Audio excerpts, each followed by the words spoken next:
İyi akşamlar Medya Haber izleyicileri. Bu hafta da yeni bir özel gündem programıyla tekrardan karşınızdayız. Bölgede sıcak gelişmeler yaşanmaya devam ediyor. Yine dünyada özellikle küresel özgürlük hamlesinin yaygınlaşarak sürdüğünü gördük bu hafta içerisinde. Önder Apo'nun projesinin bölgede ortaya çıkardığı güç ve buna karşı bölge hükümetlerinin, bölge devletlerinin, AKP, MHP faşizminin de içerisinde bulunduğu büyük saldırılar ve boşa çıkarma çabaları da bunun karşısında devam ediyor. Geçen hafta yaşanan gelişmeleri stüdyoda gazeteci arkadaşımız Sinan Cudi ile beraber değerlendireceğiz sizler için. Evet, gazeteci arkadaşımız Sinan Cudi, hoş geldiniz. Hoş bulduk, teşekkür ederim. Öncelikle küresel özgürlük hamlesiyle başlayalım. Geçen hafta içerisinde önemli gelişmeler yaşandı bu hamle çerçevesinde. Gittikçe yaygınlaşarak devam eden bir hamle var. Dünyadaki yansımaları nelerdir? Yankıları nasıl oluyor? Nasıl gelişiyor bu hamlenin düzeyi? Evet. En son belki de yani son haftanın dikkat çekici haber 69 Nobel ödüllü yazar, akademisyen, aktivistin imzaladığı mektup belki de damgasını vurdu. Önder Apo'nun özgürlüğünün istendiği, tecridin eleştirildiği, tabii kapsamlı bir hazırlık çalışmasının olduğu belli. Dünyada aslında Kürt sorununa ve Abdullah Öcalan üzerindeki tecridin kırılmasına yönelik çok çeşitli açıklamalar var, yaklaşımlar var. Ama Önder Apo'nun gerçekten etrafında şekillenen bu baskı siyasetinin Kürdistan'a yansımalarının ne kadar gündem olduğu, bunu ne kadar aşabileceği noktasında da tabii kısmi görüş ayrılıkları da var bence. Yani şu ana kadar açıklamalar düzeyinde kalan bir hamle yaklaşımı var. Özellikle mesela birçok isme bakıyoruz. Mesela bu 69 ismin kendisi kendi ülkelerinde etkili bulunduğu alanlarda ya da işte bağlı bulundukları disiplinlerde gerçekten isim yapmış. Önemli etkilere sahip insanlar. Aktif olan insanlar. Yine bunun dışında mesela birçok ülke parlamentosundan senatörler, milletvekillerinin, yine Avrupa Konseyi'ndeki bazı grupların, yine dışarıdan birçok dernek ya da işte kurumların, örgütlenmelerin sözcülerinin ya resmi ya da kişiler babında yaptığı açıklamalar var. Tabii ki bütün bunların hepsini değerli bir yaklaşım olarak görmek gerekiyor. Fakat sorun şu ki yani küresel özgürlük hamlesinin İmralı'ya yönelik politikasını değiştirebilecek gücü nasıl kazanması gerektiği noktasıdır. Yani mesela çok belli ve net bir husus var. Küresel bir işte önderlik uluslararası komplo dedi. Uluslararası komplonu yapan güçleri sıraladı. Bu ülkelerin Kürdistan'a yönelik politikalarından bahsedildi. Aslında Amerika eksenli Batı dünyasının Orta Doğu'ya yönelik planlarının ne olduğunu defaatle açıkladı. İşte 5 ciltlik Demokratik Uygarlık Manifestosu'yla aslında kapitalist modernitenin nasıl bir yayılım içinde olduğu, buna karşı Önder Apo'nun nasıl bir tutum sahibi olduğu, küresel bir barış, küresel bir gerçek anlamıyla bir ittifak, halklar arası ittifakın nasıl yaratılabileceğine ilişkin çok çeşitli değerlendirmeleri oldu. Bana göre olayın mesela açıklamayı da ben okudum. Biraz yani hitap alınan yerler, insan hakları, işte Avrupa Konseyi, İşkence Önleme Komitesi gibi kurumların aslında 26 senedir Önder Apo'nun tecridini direkt garantileyen diyeyim. Yani en azından hukuki boyutuyla bu konuda çok sağlam bir zemin oluşturan kurumlar olduğunu hatırlamak gerekiyor. Yani sürekli bu işi yapan, bu işin sorumlusu olan kurumlara yönelik açıklama yapmak, çağrılarda bulunmak acaba ne kadar sonuç alıcı? Tabii şüphesiz yani yine söylüyorum değerli bir yaklaşımdır. En azından Kürt halkı ile dayanışma, Önder Apo ile dayanışma mesajlarının sürekli olması önemli. Fakat bir noktada da tecridin gerçek anlamını çözmek gerekiyor. Bunu anlamak, anlatmak gerekiyor. Bunun yaygınlaştırılması gerekiyor. Mesela neden 2011 ardından mesela Önder Apo'ya yönelik çok sıkılaştırılmış bir tecrit uygulandı? 5 ciltlik Demokratik Uygarlık Manifestosu'nun çıkışı ve yayılmasından sonradır. Bu kitapların kendisi, bu kitaplarda anlatılan görüşlerin kendisi aslında mevcut dünya sisteminin ne olduğu, nereye doğru gittiği ve bunun önünün nasıl alınacağına ilişkin muazzam bir perspektif sunuyor. Bunun okunması, görülmesi ve hissedilmesi durumunda aslında buna yönelik bir pratik adımların geliştirilmesi gerekiyor. Bu projeyi işte AKP, işte MHP faşist rejimi ama öncesinde işte AKP tam ters çevirerek Orta Doğu'ya müdahaleyi ve hegemonyayı geliştirmenin bir aracı haline getirmeye çalıştılar. Şimdi dünyada da bunun örnekleri görünüyor. Mesela 2012'de Rojava devrimiyle pratikleşen demokratik konfederal sistem, işte demokratik ulus sisteminin farklı güçlerin işte buraya müdahalede bulunan, işte aynı işte o uluslararası komployu gerçekleştiren güçler bu sefer DAEŞ karşıtı uluslararası koalisyon adı altında bir araya geldiler burada. Çok belli aslında amaçları. Bu projenin gelişmesini engelleme yönelik bir çaba var. Çok aktif bir çaba var. Bu tecrit sisteminin sıkı bir şekilde devam etmesinin nedeni aslında bu uzlaşı, bu konsensüs. Yani Önder Apo mevcut son 200 yıllık dünya siyasi sisteminin tüm kodlarını çözerek çözümün yani toplumlar ve halklar lehine nasıl gelişebileceğini açıkça ortaya koydu. Şimdi bu beyin, bu düşünce, bu gücün günübirlik politikalar karşısındaki etkinliğini sınırlandırmaya yönelik bir hamle var. Bunda bütün dünya ülkelerinde neredeyse bir ortak devlet, ulus devletin kendisi. Çünkü zaten bu savunmaların hepsi ulus devlet siyasetin, ulus devletin işte milliyetçiliğin, işte dinciliğin, cinsiyetçiliğin, bilimciliğin, bunun işte çatısı olarak liberalizmin yani tüm kodlarını deşifre etti Önder Apo. Şimdi buna yönelik bu Batı dünyası da işte ulus devlet sisteminin sahipleri de bunların üst organları da çatı organları da ne yapıyor? Aslında bir cezalandırma olarak, bir intikam olarak Önder Apo'yu yükleniyorlar. Şimdi bence mesela küresel özgürlük hamlesinin yaygınlaştırılması bu düşüncenin yaygınlaştırılması üzerinden ancak gelişebilir. Daha da güçlenebilir. Mesela şu anda ben biliyorum yani kendimizce araştırmalar yapıyoruz. Dünyanın dört tarafında o kadar çok ortaklaşılabilecek alternatif sistem arayışçıları var ki. Mücadele zeminleri. Tabii. Yani ama bunu sadece parlamenterler düzeyinde, akademisyenler düzeyinde ya da işte ün yapmış kişiler düzeyindeki açıklamalar üzerinden yürütmeye çalışmak bence bir eleştiri konusudur. Burası için de geçerli, her taraf için de geçerlidir. Önder Apo'nun üzerindeki tecridin kırılabilmesi, bu tecridin ne için yapıldığı anlaşılmasıyla bağlantılıdır. Ne için tecrid edildiğini anlarsak, ona karşı nasıl mücadele etmemiz gerektiğini de çok net bir şekilde bence açığa çıkarabiliriz. Ama ben söyleyeyim yani mesela bireysel mesela bu imzalanan belgenin metnin dışında katılımcıların özellikle bazılarının yaptığı bireysel açıklamalar var. Çok daha derin bence. Mesela işte Elfriede Jelinek yazdığı bir yazı var. O çok vurucu bir noktadan yakalamış mesela olayı. Yani Kürt halkını terörizm, işte Türkiye'nin yaptığı propagandalar çerçevesinde değerlendiren bu algının kırılması gerekiyor diyor her şeyden önce. Çünkü diyor yani bu algı kırılmadan Önder Apo'nun esasında neyi temsil ettiği net anlaşılamaz. Bu anlamıyla aslında yargılama adı altında ortaya konulan işte yıllardır da işte Avrupa İnsan Hakları Mahkemesi, Avrupa Konseyi, İşkence Önleme Komitesi gibi kurumların aslında sözle hukuki olarak yaklaştığı olay ne kadar boş olduğu görülecek. Ne kadar aslında bu olayın siyasi olduğu, bu müdahalenin siyasi olduğu, tecridin de siyasi olduğu net olarak anlaşılacaktır. Bu anlamıyla Kürtlerin statüsüz bir halde bırakılması, Orta Doğu'nun bu anlamıyla bir savaş alanına çevrilmesinin nedenleri de daha iyi açığa çıkarılabilecektir. Yani bu anlamıyla bence yani bu ilişkiler güçlendirilerek devam edebilir. Daha da güçlendirilmeli. Benim şahsi yorumum. Fakat bu alanlar biraz değişmeli artık yani.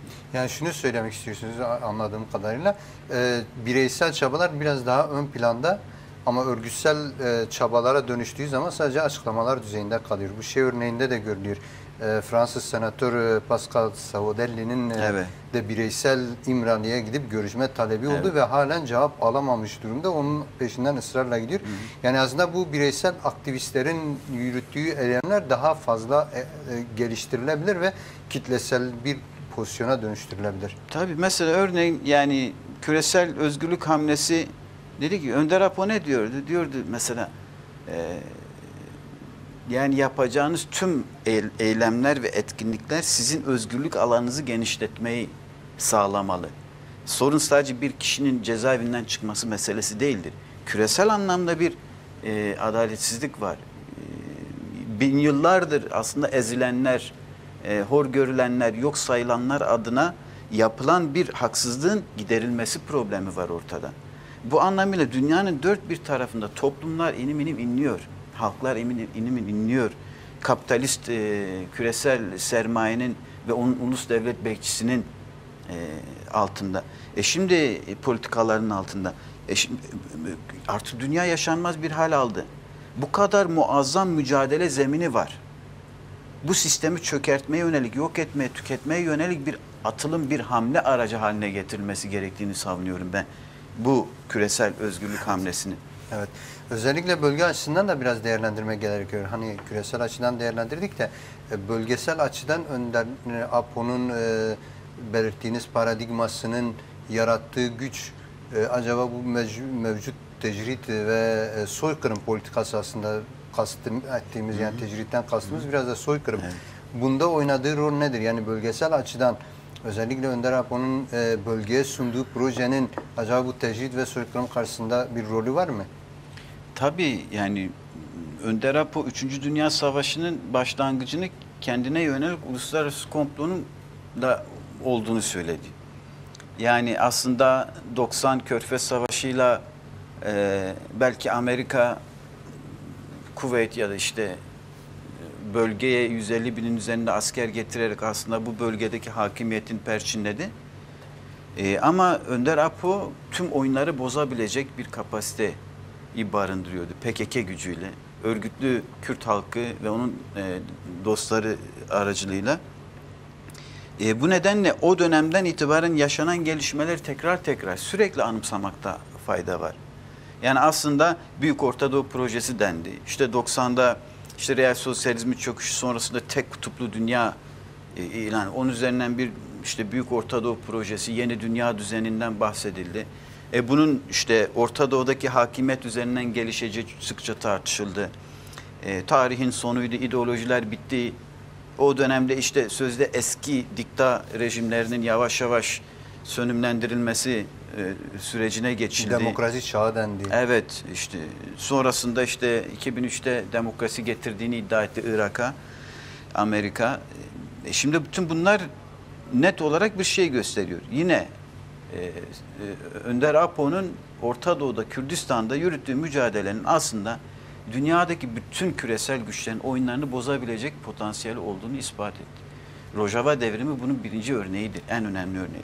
40 senedir neredeyse, 40 senedir yani PKK'nın silahlı olarak yürüttüğü mücadelenin, gerillanın tüm yani çağın tekniğine karşı yürüttüğü mücadelesi destanlar, efsaneler yaratacak düzeydedir yani. Şu anda NATO'nun ikinci büyük ordusu diyorlar. İşte dünyanın en büyük teknolojik gelişim ivmesine sahip ülke diyorlar. Türk devleti Kürdistan dağlarında yani 84'ten beri bir zafer ilan edememiş yani. 30'dan fazla ZAP'a işte Güney Kürdistan'a medya savunma alanlarına işgal harekatı düzenledi. Bunların hepsi kırıldı. Halen kırılıyor. 2 ayda bitireceğiz dediği şey 9 senedir bitirilemedi yani. Yani bütün bunlar Önder Apo'nun yarattığı kitleyi, yarattığı savaş gücünü, gerilla gücünü, bunu tüm atılımla onların yani atılım olarak adlandırdığı, müdahale olarak adlandırdığı her şeye karşı bir direnç noktası oluşturma durumu var.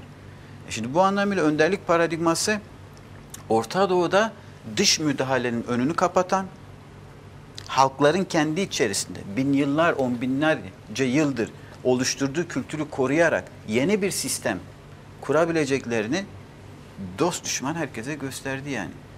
Bu anlamıyla yani şu anda bu karmaşada yani 3. Dünya Savaşı gerçeğinde herkesin belli boyutlarıyla bir yer kapma, kendi çıkarları ulusal artık çıkarsal ticaret artık ne bileyim bir sürü çıkarı çerçevesinde kotarmak istedikleri şeylerin hepsi tamam yani yine ne bileyim yani yeni bir yüzyıla Kürt inkar ve imhası üzerinden gidilmesi bu gibi konuların hepsinin önünde tek bir engel var yani. Önder Apo'nun kendisidir. Bu gücü gösteriyor. Sürekli gösteriyor. Hani sürekli diyorlar ya tam biz bunu ezdik bitirdik diyoruz. Birden patlama yaratıyor. Bir çıkış yapıyor. Yeni bir yol yapıyor. İşte 98'de işte uluslararası komplo öncesinde bunu nasıl yorumluyordu Türk devleti? İşte ne de olsa Apo bir çözüm bulur. İşte o zamandan beri başlayan. Bu PKK Kürdistan Özgürlük önderliksel bir hareket olduğu söyleniyor. Biz böyle değerlendiriyoruz. Önder Apo'dur kurumlaştıran bunu. Önder Apo'dur bunu yayan. Önder Apo'dur bunun teorisini oluşturan. Bunun pratiğini, taktiğini oluşturan, sistem alternatif sistemini oturtan, teorisini yapan. Her açıdan böyle. Bu anlamıyla yani Orta Doğu eksenli yürütülen 3. Dünya Savaşı'nın gerçekten halklar lehine bir sonuç alabilmesi için önderlik paradigması çerçevesinde bir yürüyüşün, stratejinin izlenmesi gerekiyor. Bunu bilindiği için işte aslında Önder Apo mümkün mertebe tecrit altında tutulmaya çalışılıyor. Günübirlik ya da işte dönemsel politik müdahalelerin önüne alınmaya çalışılıyor. İşte 2013'te demişti değil mi? Yani eğer bu projemiz sonuç alırsa Türkiye devletinin kendisi çok hızlı bir gelişme kaydedebilir. Dünyanın merkezi haline gelebilir. Bunu ancak Kürtlerle ortaklık üzerinde yapabilir. Kürtlerin haklarını tanıyarak yapabilir. Aynı çağrı şu an içinde geçerlidir. Yani şu anda da Kürtleri kim yanına alabiliyorsa, Kürtlerin demokratik ulus perspektifi ve örgütlenme düzeyiyle eğer mücadele edebilirse o kişi ya da güç kazanacaktır yani. Bu da halklar siyasetidir aslında yani. Evet. Galiba AKP bu önderlik perspektifini biraz tersten okuyup hain Kürdü yanına alarak aslında bölgede güç olmaya çalışıyor. Öyle bir yaklaşım da var. Yani özellikle belirttiniz bölge açısından Önder Apo'nun paradigmasını şey yaptınız. Buna karşı bölge halklarının Önder Apo'yu sahiplenme düzeyi ne aşamadadır? Yani hani Rojava'da gerçekleşen bir devrim var. Yine kuzeyde ve güneyde yoğun yürütülen mücadeleler var. Yine gerilla çerçevesinde yürütülen bir savaş var. Bu Türk devletine karşı. Bu anlamda bölgedeki bu inkara karşı, bu soykırıma karşı önderlik paradigması, Önder Apo'nun paradigması ne düzeydedir bölgede? Yani bence aslında yani hani iğneyi biraz kendimize de batırmamız gerekir. Bana göre mesela Önder Apo'nun yani günübirlik politik yani duruş, mücadele yöntemleri ve taktikleri üzerinde çok ciddi yoğunlaşamıyoruz sanki.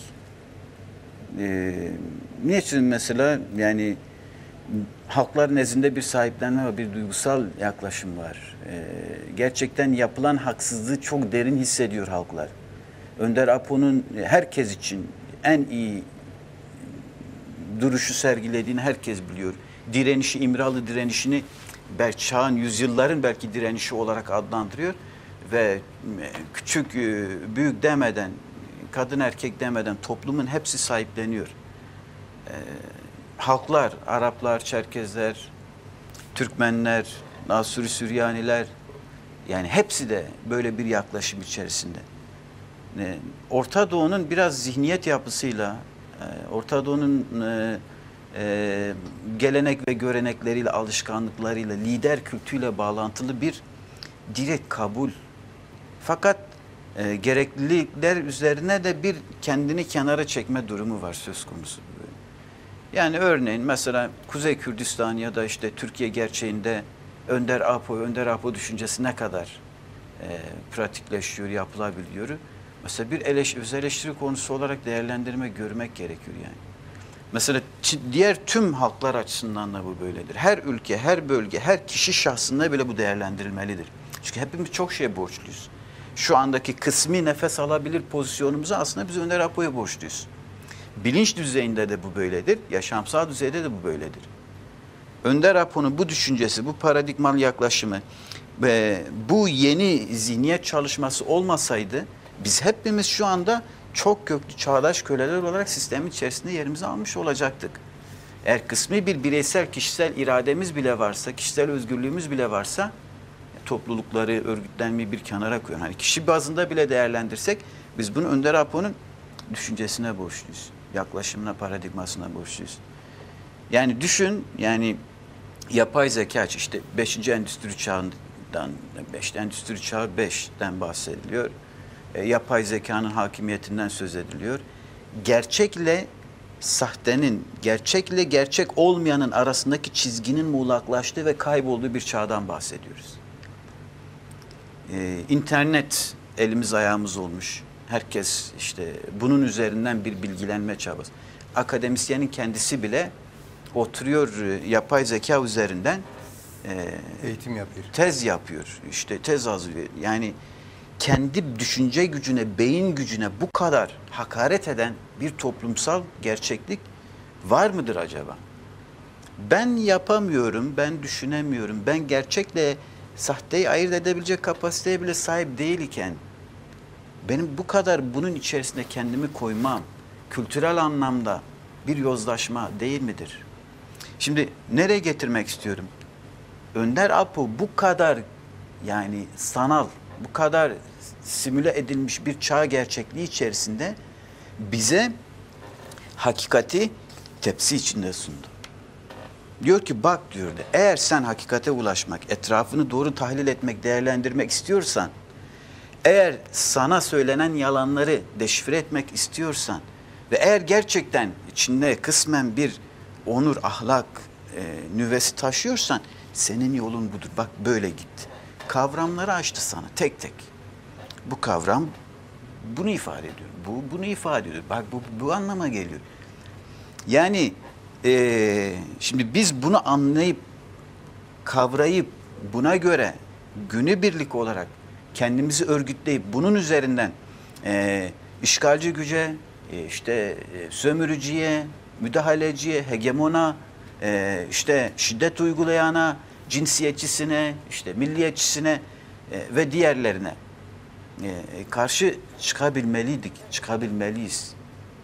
Bu gücü biz kullanamıyoruz. Bunu anlatmak istiyorum ben. Sahipleniyoruz. Hepimiz Önder Apo, Önder Apo deyip duruyoruz. Slogan atıyoruz. Sokaklardayız, meydanlardayız. Ama Önder Apo'yu anlamak, okuduğumuzu anlamak. Hani okumayanlarımız da var. Onları da bir şekilde davet etmek gerekiyor belki yeniden. Yani ama okuduğumuzu anlayarak işte bu pratiği sürdürebilmemiz gerekiyor. Ben açık söyleyeyim yani önderlik savunmalarını okuyan, Demokratik Uygarlık Manifestosunu bölüm bölüm bile olsa, parça parça, günübirlik bir sayfasını okuyan bir kişi muazzam yaratıcı bir imkanlar silsilesine kavuşabilir. Çok yaratıcı her konuda. Sanatçı için var, siyasetçi için var, asker için var, gazetecisi için var. Yani çocuğu için var. Önder Apo diyor diye yani diyor atın gözündeki anlamdan tutalım genç bir kızın ürkek korku dolu şeyine çağırıp yanıt bulabilmeye kadar bir ihtiyara saygı duymak kadar bir çocuğun coşkusuyla hareket etmek. Var olan her şey birbiriyle bağlantılı ama kendi özgünlüğü içerisinde görerek, bilerek muazzam bir güç haline getirmekten bahsediyor Önder. Özgür insanı da bunun merkezine koyuyor. Özgür insan bunu iyice bir kapitalizmin bireyi değil yani. Bu yüzden yani tecridi kırmak, Önder Apo'yu fiziksel özgürlüğüne kavuşturabilmek, bu anlamıyla tüm halkların özgür, demokratik bir yaşamı geliştirebilmesi, kurgulayabilmesi, bunu başarabilmesi kesinlikle Önder Apo'nun Demokratik Uygarlık Manifestosu kitap dizisinin anlaşılmasından, bunun uygulanmasından geçmektedir. Böyle bir sahiplenmeyi yapabilirsek, küçük çapta bile olsa maksimum düşünmemek gerekiyor.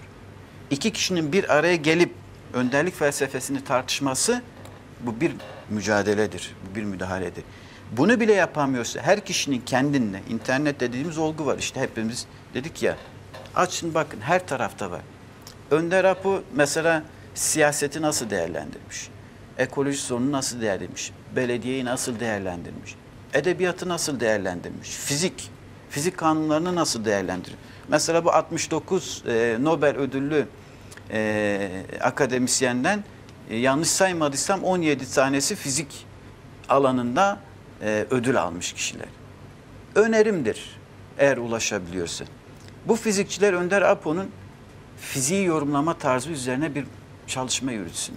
Felsefe ve fiziği bir araya getirişi önderliği nasıl kuantum felsefesinde özgürlük sosyolojisini yaratması? Evet, yani demek istediğim herkesin, mesela sadece hani basit bir politik programdan bahsetmiyoruz biz.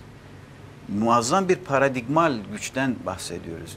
Tarihin doğru yorumlanmasını, bilimin doğru yorumlanmasını, hakikat rejimlerinin diyelim, yani gerçeğe ulaşma, hakikate ulaşma yollarının, düşünüş biçimlerinin nasıl yapılanması gerektiğini anlatıyor. Hepimiz açısından bu anlamıyla bir görev vardır. Ben bir şeyi inceleyip araştırıp bunu yayabilirim, sen bunu yapabilirsin, o yapabilir, başkası yapabilir. Herkesin bireysel anlamda yüklenmesi gereken görevler ve bunu daha sonra da gittikçe daha komün, daha örgütlü, daha bir arada hamlelere dönüştürmemiz gerekiyor. Evet. Ancak o zaman bence yani alternatif oluşturabiliriz. Gerçekten Önder Apo'yu sahiplenebiliriz. Evet. Yani buna karşı hani eleştirilmesi veya öz eleştirisinin verilmesi gereken mücadele sürecimiz olmasına rağmen mücadele belli bir düzeyde de devam ediyor ve buna karşı da özellikle bölge çapında değerlendirirse gene Orta Doğu çapında Türkiye Devleti'nin AKP-MHP faşizmiyle yoğun bir saldırısı da devam ediyor. Özellikle bu AKP ve MHP faşizminin bu saldırılardaki temel stratejisi nedir? Hani az önce belirttiniz, bir yandan önderlik paradigmasının genel dünyada önünün alınmasına çalışılıyor. Ama bölgesel açıdan Türk devleti bunu niye bu kadar ısrarla ve yenileceğini bile bile devam ettiriyor? Buradaki strateji nedir? Yani dünya savaşları gerçeğiyle bağlantılı belki değerlendirebiliriz bir noktada. Yani yeni yüzyıllar biraz da bu dünya savaşları ya da işte yeni paylaşım savaşları üzerinden şekilleniyor. Şimdi Birinci Dünya Savaşı ardından Türkiye Cumhuriyeti Devleti'nin oluşumu bir pazarlığın ve anlaşmanın sonucundaydı.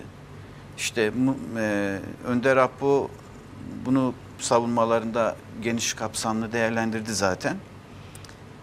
Özcesi Kürtler, yani bu işte Türkiye Kurtuluş Savaşı'nı yürüten işte iki asil kurucu öğe olarak hatta önderliğin tarif ettiği Kürtlerin yok sayılması üzerine kurulan bir cumhuriyetten bahsediyoruz. Yani Kürt varsa Türkiye Cumhuriyeti yoktur. Bu mantık, bu düz mantık üzerinden. Önderlik dedi ki, bak dedi, kuruluş aşamasında eksik kalan yanlar var. Bunlardan bir tanesi de Cumhuriyet'in demokratikleştirilmesi sorunuydu. Bunu bugün Kürtlerle uzlaşma temelinde yeniden sağlayabilirsiniz. Yani aslında Orta Doğu'da oluşan siyasal sistemin mecburi değiliz yani. Ona uymak zorunda değiliz. Biz bir alternatif oluşturabiliriz. Bunun çağrılarını çok sıkça yaptı 93'ten beri.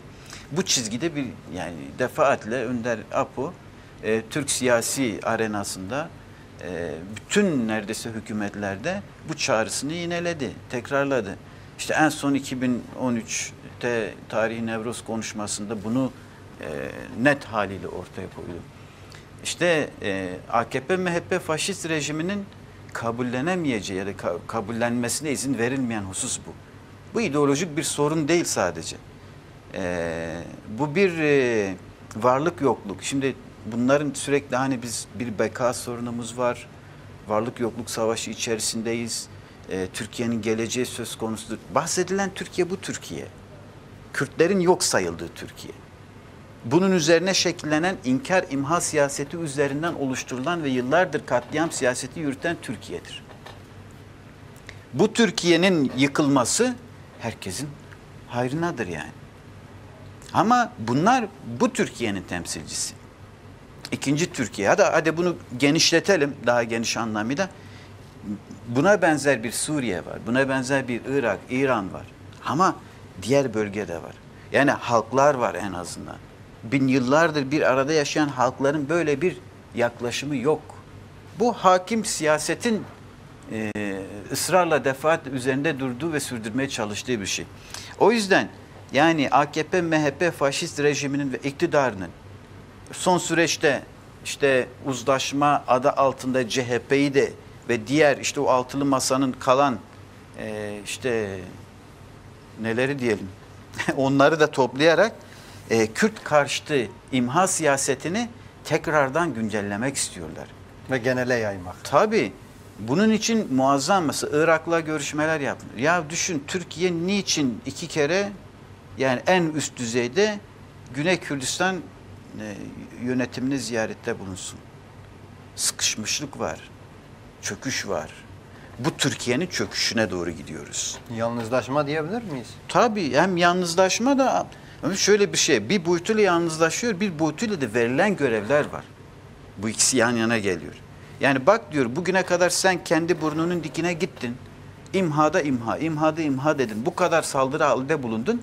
Biz hepsine göz yumduk. Ama sen aynı zamanda bizim küresel hamlelerimizi de siyasetimizi de sekteye uğratıyorsun. Bir ara nokta olması lazım. Eğer kalmak istiyorsan iktidarda işte 2023 bence seçimleri öyle okunmalı. Yani CHP'nin işte Kemal Kılıçdaroğlu şahsında uyguladığı yanlış politikaları AKP yeniden kazandırmasının bir nedeni işte Batı dünyasının, küresel sermaye güçlerinin Türkiye'nin yönetimine biçtiği rolle bağlantılıdır. Yani 2027'ye kadar işte açıkladı ben son seçim sonra da aday olmayacak falan. Yani bu 4 senelik programdır. Bunu da geçin. Bunun işte bu son işte bir ay içerisinde NATO toplantısı oldu. NATO'nun işte 2020 10 senelik planlaması vardı. Bu çok önemliydi. Çok da belki değerlendirilmedi. Bir yeniden toparlanma, NATO'nun genişletilmesi, yayılması, işte Arap NATO'sunun, Pasifik NATO'sunun onların yeniden oluşturulması ve mevcut NATO'nun da geliştirilmesi problemi vardı.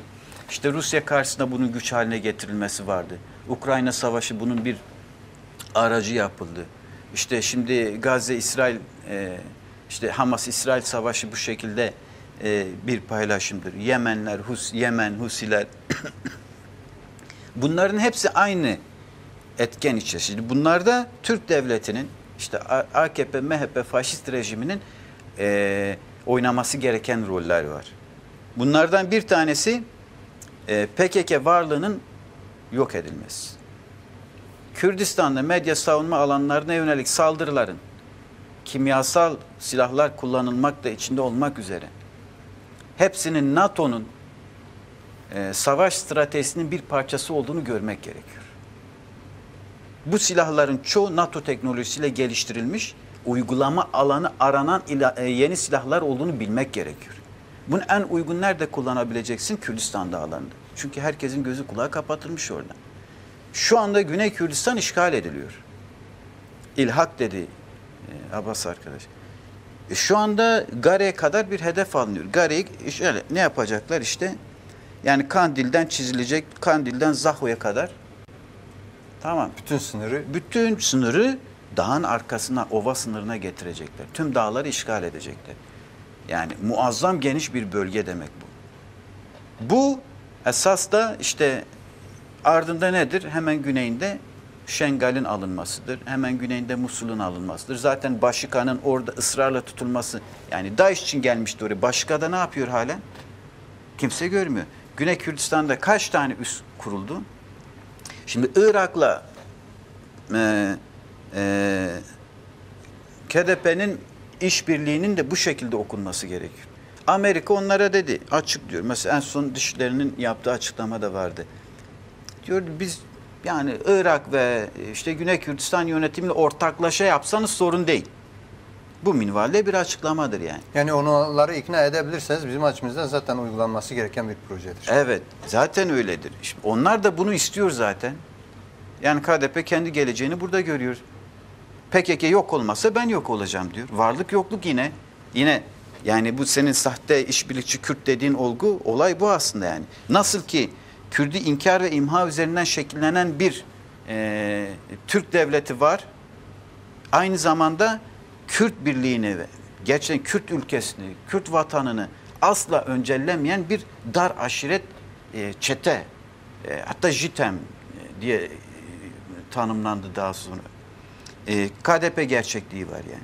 Şimdi bunların ortaklaşması, Irak'ın da zimmi uzlaşması üzerinden, yani ben bak muhatap orasıdır, ben karışmıyorum falan filan diyor ama bu şeydir. Yani Özcesim Kürt adına, şimdi Rojava'yı savunan da, bütün Orta Doğu'yu savunan da, bu işgal hareketlerinin genişlemesinin önünü alan da dağda direnen Kürdistan gerilasıdır. Medya savunma alanlarındaki gerillanın yok edilmesi, tüm bu alanların hepsinin savunmasız bırakılması anlamına gelecektir. İşgali kolaylaşacaktır. Onun ardından aslında bir Rojava işgal planı hamlesi devreye girecektir. Onun ardından hatta DAEŞ çok daha güçlü bir şekilde yeniden kurumsallaştırılacaktır.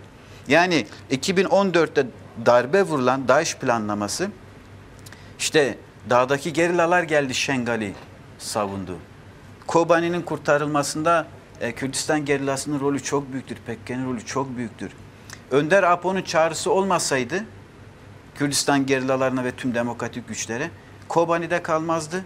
Başka hiçbir Rojava toprağı da kalmazdı. Bu gerçek biliniyor yani. Evet. Bu yüzden yani Kürt'ü yok etmeye yönelik, işte gerillayı yok etmeye yönelik bir planlama var.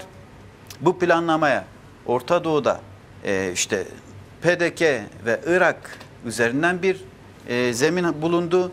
İran'la kısmi bazı noktalarda uzlaşıldı. Onun dışında genel anlamıyla da uluslararası NATO güçlerinin hepsinin şu anda desteğini arkasına almış durumda belli boyutlarıyla. Hiç öyle karşıt açıklamaları da insan kanmamalıdır. Yani PKK'nın Kürdistan gerillasının tüketilmesi, yok edilmesi, alaşağı edilmesi diye bağırıp duruyorlar yani. Evet. Bu kadar zemin olmadan, bu kadar destek almadan olamaz. Yalnızlaşma var, evet. Politikalarıyla kendisini teşhir etti. Belki güvenirliğini sarstı ama Orta Doğu'nun yeniden şekillenmesinde PKK gerillasının gücünün ortada kaldırabilecek ya da bunun için savaşma cüretini gösterebilecek tek bir güç vardır. Bu AKP-MHP faşist rejimidir yani. Bunu iyi okumak gerekiyor. Evet. Bu kadar saldırganlığın yanında bir de aslında hani o yalnızlaşma dediğimiz biraz taktiksel yalnızlaşma olabilir. Yani şu anda Suriye'de işte o dönüş yaptığı taktik gibi. Yani eskiden diktatör, ortadan kaldırılması gereken, işte en büyük suçlamalarla ithaf ettiği Beşar Esad'la şimdi tekrardan görüşme. Bunu nasıl yorumlamak gerekiyor? Yani özellikle Erdoğan'ın hani içeride bir normalleşme dediniz, dışarıda da bir normalleşme adı altında geliştirmek istediği taktik değişikliği nasıl okumak gerekiyor? Yani bence şöyle oldu. Yani geçen yüzyılda Kürt inkarı üzerinden oluşmuş olan 4 ulus devletin ittifakıyla şekillenmiş ve küresel güçlerin de desteklediği Kürt inkar imha siyasetine geri dönüş yapılıyor. Çok öyle farklı bir şey değil. Bu ara süreçte mesela 2011 Halklar Baharı süreciyle birlikte ortaya çıkan bir şey vardı, ortam var, bir zemin vardı. Türk devleti o zaman bunu küresel değilse bile hegemonyasını bölgesel bir düzeye yayma imkanı olarak değerlendirdi. Yani dedi ki 2011'de mesela Suriye'ye müdahale edin, hemen atıldı. Dedi ben yaparım bu işi, bu işi bende. Niye diyor, ben bu coğrafyayı eskiden biliyorum, Osmanlı benim, hepsi bunlar benim tebaamdır zaten. Ben gitsem yerleşirim oraya, hiç kimse de bir şey diyemez. Tarihsel kökenim de var. Gelirim Musul Kerkük'ü de alırım. İnerim Hicaz'a kadar, inerim Yemen'e kadar. Bu bölgenin hepsini Büyük Türk Devleti hegemonyasına ben koyarım. Şimdi böyle bir körce bir dalış yaptı. İşte bu dalış sonrasında 2011 siyasetinde işte sözde sıfır problem işte siyasetiydi. Herkes de probleme döndü. Soruna, çatışmaya, savaşa döndü. Şimdi normalleşme dedikleri şeyi böyle okumak gerekiyor. Klasik Kürt inkar imha siyasetinde uzlaşma ve ortaklaşmadır. Normalleşmenin temel maddesi budur. Bunu da sen ne yapacaksın? Mecburen bugüne kadar bu işi yürüttüğün ortaklarınla tekrar bir araya geleceksin. Yani Ankara Anlaşması'ydı, Adana Anlaşması'ydı, işte Kahire Anlaşması'ydı, bir sürü farklı anlaşma üzerinden. Yani her 4 devletin işte anlaşmaları var kendi aralarında. İşte Lozan diyoruz. Lozan'ın işte yürürlüğe girdiği tarihteyiz şimdi. Yani 101. yılını bitirdi. Evet, yani 23'te evet onaylandı ama pratiğe girmesi bu yıldır. Yani 24'ten itibaren mesela başladılar. Yani aslında Kürt inkar imha siyasetinin politikasının pratik başlangıcının yıl dönümünü yaşıyoruz şu anda. Bunun ardı sıra mesela yani o yüzden bir etrafında bir tecrit izole etme durumu vardır. Yani önderlik tecridiyle Kürt sorunu etrafındaki tecrit ve izole etme durumunu birbirinden kopuk değerlendirmemek gerekiyor. Muazzam bağlantılıdır birbiriyle. Tarihsel olarak bağlantılıdır birbirleriyle. O yüzden yani bu normalleşme dediğimiz husus kendilerinin yani öyle bir isim. Ne dedi? Çok. Biz bir araya da gelebiliriz. Gerekirse yine oturabiliriz. Gerekirse yine diplomatik ilişkiler kurabiliriz. Ailesel ilişkiler. Ailesel ilişkiler kurabiliriz. Bunu diğerleriyle de yapar. Yani düşün ya şimdi yani yeni İran'da seçimde çıkan Pezeshkian mesela Türk olarak kendilerini sahipleniyorlar. Suriye ile yani İran ve Türk yani o kadar kaç yüzyıllık çatışma yani 500-600 yıllık çatışmayı yani bir kişi üzerinden akrabalık bağına neredeyse getirecekler. Suriye ile kendilerince bir ilişki. İşte Irak'a geliyorlar, Irak çağırıyor, KDP işte KDP'yi çağırıyorlar, gidiyorlar. Muazzam bir böyle kendi içerisinde bir sözde diplomatik faaliyet. Hakan Fidan, sözde bir Kürt yine diyorlar artık. Yani bunun üzerinden bir ilişki var. Bu ilişkinin temeli Kürt inkar imha politikasının yeniden güncellenmesidir. Bu açıdan bence Suriye'nin tespiti de kendince yani ne kadar doğru onu da hiç kanmamak gerekiyor. İşte biz demişiz Türk devleti tek şartımız askeri varlığını sonlandırılması. Suriye'den çıkmaz. 74'ten beri Kıbrıs'tadır. Tüm dünya birleşir onu oradan çıkaramıyor. Girdiği zaman ilk gireceğini açıkladığı zaman Kürdistan Özgürlük Hareketi bunu açıkladı. Dedi ki bak dedi Suriye yanlış yapma, Rusya yanlış yapma. Türkiye girerse çıkmayacak. Ancak tek bir yola çıkar savaşılarak. Kürdistan gerilasının onu Kürdistan'ın topraklarından ittiği gibi, çıkardığı gibi. Onun çetelerini özgür topraklardan sildiği gibi. Bunun dışında bir çıkış mümkün olmuyor. Yani normalleşmeyi bu şekilde uluslararası güçlerin garantörlüğüyle işte Rusya'nın mesela Rusya ile işte gel bir araya bunları biz bir arada getirelim işte Aslana'yı güncelleyelim falan filan yapalım. Bunun bir garantörlüğünde böyle bir uzlaşma olmayacaktır. Tek bir uzlaşı noktası vardır. Şu anda Suriye devleti Kürt inkar ve imha politikasını Türkiye gibi yürütmek istiyor mu istemiyor mu? Nüans buradadır. Evet. Tek belki yani çelişebilecekleri yan budur. Ben şimdi böyle yapmak istemiyorum diyebilir Suriye.